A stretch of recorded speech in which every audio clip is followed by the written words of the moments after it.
উপজেলা পরিষদ নির্বাচনে আবারও মোটরসাইকেল প্রতীকে লড়বেন জিএস বাপ্পি। মোহাম্মদ এনামুল হক বিপ্লব, কুড়িগ্রাম জেলা প্রতিনিধি।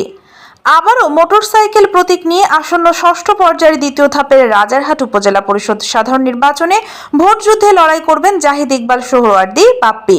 তিনি পঞ্চম উপজেলা পরিষদ সাধারণ নির্বাচনে নিকটতম প্রার্থীকে বিপুল ভোটে পরাজিত করে মোটরসাইকেল প্রতীকে 46,000 ভোট পেয়ে উপজেলা পরিষদের চেয়ারম্যান নির্বাচিত হয়েছেন। আগামী 21 মে রাজারহাট উপজেলায় মোট ভোটার সংখ্যা 1,67,851 জন ভোটাধিকার প্রয়োগ করবেন। এর মধ্যে পুরুষ ভোটার 83,029 জন ও মহিলা ভোটার সংখ্যা 84,822 জন।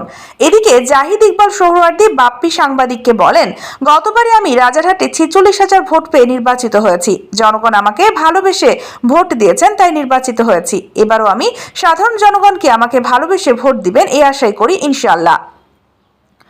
আমি রাজারহাট উপজেলাকে মডেল উপজেলা হিসেবে আখ্যায়িত করেছি। সন্ত্রাস, দুর্নীতি, চাঁদাবাজ, টেন্ডারবাজি সহ সকল প্রকার অনিয়ম দুর্নীতি বন্ধ করেছি। বয়স্ক ভাতা, বিধবা ভাতা, প্রতিবন্ধী ভাতা সহ সকল প্রকার সুযোগ বিনামূল্যে করে দিয়েছি। রাজারহাটের যে সকল রাস্তার বহাল দশা ছিল সেই সকল রাস্তার উন্নয়ন, স্কুল, কলেজ, মাদ্রাসা, মসজিদ, মন্দির সহ বিভিন্ন ধর্মীয় প্রতিষ্ঠানের উন্নয়ন করেছি। সেই সুবাদে জনগণ আবারও আমাকে ভালোবেসে 21 মে ভোট দিয়ে নির্বাচিত করবেন বলে জানান। রাজারহাট উপজেলার সকল জনগণের কাছে দোয়া চান এবং আবারও উপজেলার চেয়ারম্যান পদে জয়ী হয়ে সকল উপজেলার জনগণের সেবা করার আহ্বান করেন।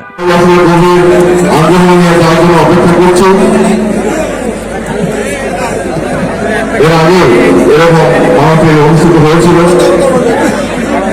এবং আমরা দেখেছি যে জনসমুদ্রে পরিণত হয়েছিল এই রক্তগ্রামে অঞ্চল। আজকে যারা এই আয়োজন